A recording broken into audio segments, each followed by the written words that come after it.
que uma padaria de bairro e uma gigante multinacional de carros têm em comum? Ambas buscam o sucesso. Mas o verdadeiro segredo, acredite, não está só no quanto elas vendem.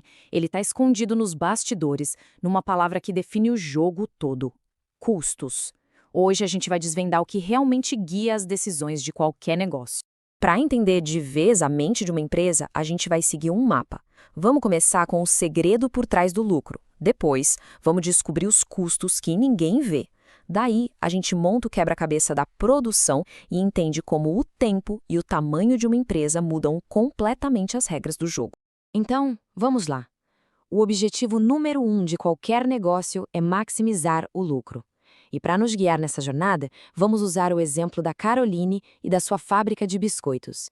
É uma empresa pequena, mas que enfrenta exatamente as mesmas questões que as gigantes da indústria. A fórmula parece simples, né? Receita é tudo que entra. Se a Caroline vende, sei lá, 10 mil biscoitos a R$ 2 cada um, ela tem R$ 20 mil de receita. Moleza. O problema, o verdadeiro iceberg, está na segunda parte da conta, o custo total. O que a gente vê na superfície é só o começo, e é bem aqui que a economia começa a revelar seus segredos. E o primeiro grande segredo é este. Para um economista, custo não é só o dinheiro que sai do caixa. É tudo aquilo de que a gente abre mão para fazer alguma coisa. Esse é o poderoso conceito do custo de oportunidade. E ele muda completamente a nossa visão sobre o que é um negócio de sucesso. Pensa assim, a história se divide em duas. De um lado, você tem os custos explícitos. Farinha, açúcar, o salário dos funcionários. É a grana que a Caroline literalmente tira do bolso e paga. Mas do outro lado tem um custo invisível, o custo implícito. A Caroline, veja bem, é uma programadora de computadores fantástica, que poderia estar ganhando US$ 100 por hora. Cada hora que ela passa fazendo biscoitos é uma hora que ela deixou de ganhar programando. Esse salário perdido é um custo tão real quanto um saco de farinha. E essa imagem aqui, ela resume tudo de forma brilhante. O contador, ele olha o lucro tirando só os gastos óbvios, os custos explícitos. Mas o economista, para saber se o negócio vale a pena de verdade, ele subtrai todos os custos de oportunidade. O lucro econômico é a verdadeira medida do sucesso, porque o negócio não tem que cobrir só as contas. Ele tem que ser melhor do que todas as outras oportunidades que foram deixadas para trás. Ok, entendemos a parte financeira. Agora vamos sair do escritório e botar o pé no chão de fábrica. Como é que os insumos, tipo os trabalhadores, se transformam em produtos, como os biscoitos da Caroline? A resposta para isso está no que a gente chama de função de produção. Olha só o que acontece aqui. Um trabalhador sozinho faz 50 biscoitos. Aí a gente contrata um segundo e a produção total sobe para 90. Parece ótimo, né? Mas, espera um pouco. O primeiro trabalhador adicionou 50 biscoitos. O segundo adicionou só 40. O terceiro adiciona 30. A produção total continua subindo, claro, mas cada pessoa nova que entra está contribuindo cada vez menos. Tem alguma coisa acontecendo naquela cozinha. E este gráfico, ele é a prova visual do que a gente acabou de ver na tabela. A curva sobe, óbvio, mais gente, mais biscoitos. Mas repara como ela vai perdendo o fôlego, vai se achatando. Esse cansaço da curva não é um erro. É a imagem de um dos princípios mais fundamentais de toda a produção. O nome disso é produto marginal decrescente. É bem intuitivo, na verdade. No começo, com pouca gente, cada um tem espaço, tem acesso fácil aos fornos, às batedeiras, mas conforme mais gente vai entrando na mesma cozinha, de tamanho fixo, eles começam a se esbarrar, a ter que esperar para usar um equipamento, a muvuca aumenta e a eficiência de cada um, inevitavelmente, cai. E essa cozinha lotada, essa perda de eficiência, não fica só lá dentro. Ela bate direto no bolso da empresa. Pensa bem. Se cada novo trabalhador produz menos, isso significa que o custo de produzir cada biscoito a mais começa a subir. A física da produção dita a matemática dos custos. Para entender isso melhor, a gente divide os custos em duas categorias, usando agora o exemplo do Conrado e sua cafeteria. Os custos fixos são aqueles que ele tem que pagar todo mês vendendo ou não vendendo café.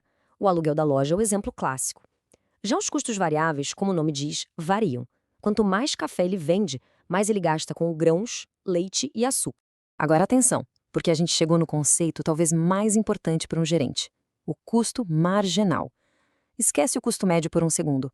A pergunta aqui é outra, é cirúrgica. Quanto vai me custar para produzir só mais uma unidade?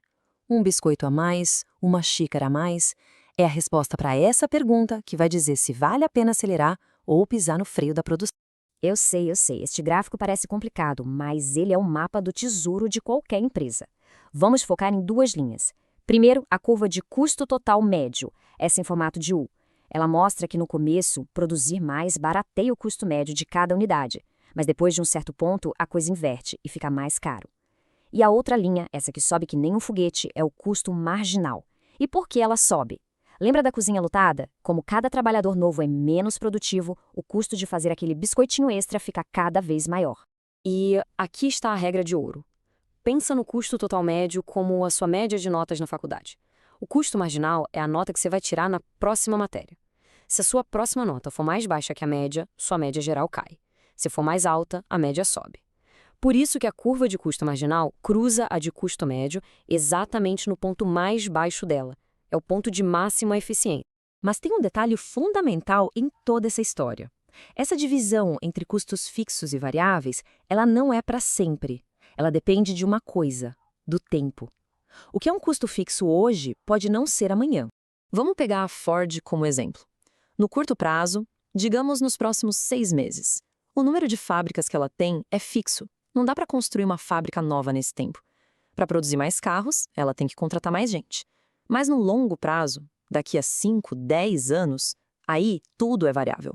A Ford pode construir novas fábricas, fechar as antigas, mudar de cidade. No longo prazo, a empresa tem uma flexibilidade imensamente maior. E este gráfico aqui mostra o poder do planejamento de longo prazo. Essa linha mais suave por baixo é a curva de longo prazo. Ela funciona como um envelope de todas as opções de curto prazo. A empresa pode literalmente escolher em qual curva de curto prazo ela quer operar, selecionando o tamanho de fábrica perfeito para sua meta de produção e, com isso, atingir o menor custo possível. O formato exato dessa curva de longo prazo não é aleatório. Ele nos conta uma história fascinante sobre o que acontece quando uma empresa cresce ou quando ela encolhe. É o que chamamos de economias de escala. A curva de longo prazo nos conta uma história em 3 atos. No começo, quando a curva está caindo, temos as economias de escala. Aqui, crescer é ótimo, a eficiência aumenta e o custo por unidade cai. No meio, na parte plana, temos os retornos constantes. E no final, quando a curva começa a subir, entram em cena as deseconomias de escala. A empresa ficou tão grande, tão complexa, que crescer virou um problema. Mas por quê? A economia de escala é a mágica da especialização. Numa fábrica gigante, uma pessoa pode passar o dia inteiro só apertando um parafuso específico e se tornar a melhor do mundo nisso. Já a deseconomia de escala é o pesadelo da burocracia. A empresa fica tão grande que a comunicação falha, a mão esquerda não sabe o que a direita está fazendo e a eficiência que foi ganha com a especialização se perde na complexidade. E essa ideia, olha, não é de hoje. Lá no século XVIII, Adam Smith, o pai da economia moderna, descreveu uma fábrica de alfinetes. Ele mostrou como a divisão do trabalho permitia que um punhado de operários produzisse milhares de alfinetes por dia, uma produção impossível se cada um tentasse fazer o processo todo sozinho.